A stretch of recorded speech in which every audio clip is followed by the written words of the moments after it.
day, everyone. Our topic is about a glance at selected Philippine political caricature in Alfred McCoy's Philippine cartoon, Political Caricature in the American Era year 1900s to 1941. This cartoon shows us what was really happened in the past and how painful our past was. So the first cartoon shows that a government official passed his government position to his brother-in-law, and another Filipinos tried to stop him because public position is not a crown that can be passed to someone or to our relatives. So it criticizes nepotism and reminds us that public service, that public position should be earned, not to pass to our relatives. The second cartoon, drawn by Fernando Amorsolo, the photo of the police officer chasing a poor Filipino child who stole a skinny chicken because he was hungry. The officer is about to punish the child, but a man wearing a salakot labeled as Juan de la Cruz stops him. Juan de la Cruz point out some warehouses full of rice and goods which present wealthy traders or speculators who hoard food to raise prices. The message of the cartoon is that policemen focus on small crimes by poor people while bigger crimes committed by rich businessmen are ignored. It criticizes an unfair enforcement law and calls for authorities to target the real economic offenders. It is about the growing problem of the colorum automobiles, which were illegal, or the unregistered public vehicles operating in Manila during the American period. The third cartoon shows a car labeled as colorum being driven recklessly. Behind it is a figure representing death, suggesting that these vehicles are dangerous to the public.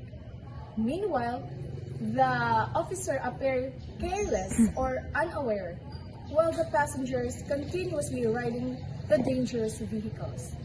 It criticizes the lack of strict government control and law enforcement over illegal transportations, which can lead to frequent accidents and danger to the public. This fourth cartoon depicts a cinema. A blown-up police officer was at the screen saying that couples are not allowed to neck and make love in the theater. Two youngsters look horrified while an older couple seemed amused. A sign reads, "No necking or lovemaking allowed in this theater," highlights the transition from traditional, conservative Filipino courting values to the modern behaviors. It also shows the heavy-handed surveillance of the state over the private lives of the youth. The next cartoon was published by The Independent on November 27, 1915. Here, we see the caricature of Uncle Sam riding a chariot pulled by Filipino wearing school uniforms. The Filipino boys were carrying American objects like baseball bats, whiskey, and boxing gloves. McCoy, in his caption to the said cartoon, says that this cartoon was based on an event in 1907 when William Howard Taft was brought to the Manila, peer riding a chariot pulled by students in Liceo de Manila. Such was condemned by the nationalists at the time. The cartoons critiques the lack of true autonomy of Filipino leaders during the colonial era.